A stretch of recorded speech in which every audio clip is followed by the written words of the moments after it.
Hello everyone and welcome back to another video from How to Fix Online. In this video, I'm going to show you how to fix suspended account on Shein. So let's get started right away. If you're trying to use the Shein application and log into your account, but you get an error message telling you that your account has been suspended or banned and you cannot log into your account, then in order to fix this, you will need to contact the customer support team for Shein.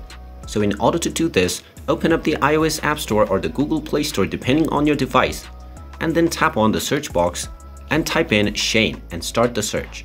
Once you find the Shein application, go ahead and tap on it, and now within the application settings page, you will find the app support option.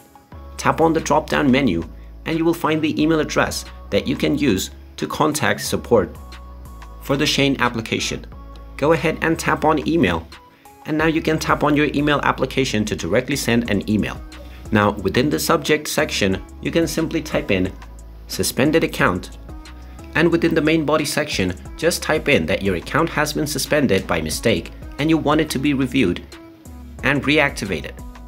After typing it in, you can simply tap on the send button, and once the email has been sent, wait for a few days until you receive a response from Shein.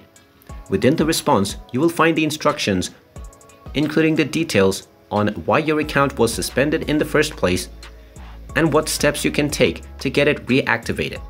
Simply follow the steps within the email and you will be able to reactivate your account from suspension. And there you have it. That is how you can go about with fixing your suspended Shein account. If you find this video helpful, make sure you hit that like button and subscribe to our channel if you haven't done so already. Also ring that notification bell to never miss another update from us. Thank you for watching and I will see you again in the next video.